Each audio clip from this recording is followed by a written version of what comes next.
VNA, if this was 4th of July today, it would be one that you would caution as well. Yeah, and exactly what we saw, unfortunately, play out near Antioch is exactly what we're fearing in the next 2 days, because even the temperatures cooling down isn't going to help the factor of the winds coming in. But right now, we've got 50s and 60s and 70s across the board. So let's get right to that microclimate forecast, because we definitely saw the heat today.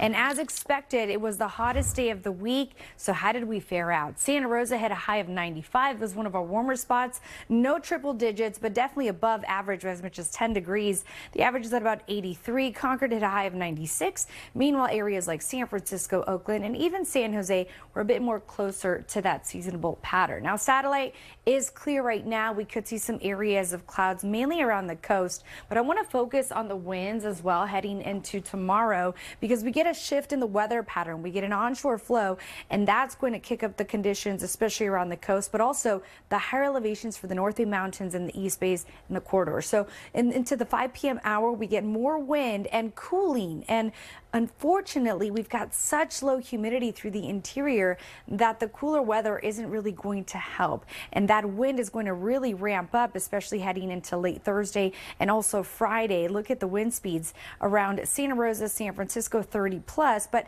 it could get even gustier in some of those higher elevation areas. So we can quickly see those fires spread with that wind. And here's how the humidity will play into this. Now, we've got that fire danger index where you see some of those orange colors. We tend to see a good recovery overnight. We're not really going to get that tonight in the interior, and then we dip down below that 40%. So what can we expect for tomorrow temperature wise? We've got 60s around San Francisco, 71 in Palo Alto, 70s and low 80s down through the South Bay. Some of the warmer spots will still remain in through areas like Fairfield, Livermore, and Concord.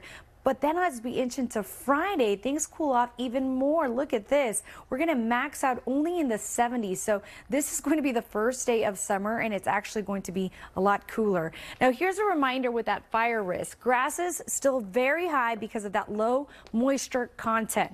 And that's going to be the biggest thing to look out for in your backyard. Clearing of any brush will be essential over the next 2 days. As we settle into this long range pattern, we're going to keep the dry weather, but then we monitor a system just to our north, inching into that Friday, Saturday forecast. And right now it looks like any real chance of rain is mainly going to stick to the north, but we'll see what happens there. Your 7-day forecast looks great temperature wise, and then we get summer solstice on Friday. But really, these next 2 days, that critical fire danger is definitely going to be something not just for the next 2 days, but really at any point as we inch into the drier months ahead. And we saw what happened in Antioch, or what's happening in Antioch right now. Thank you, VNA.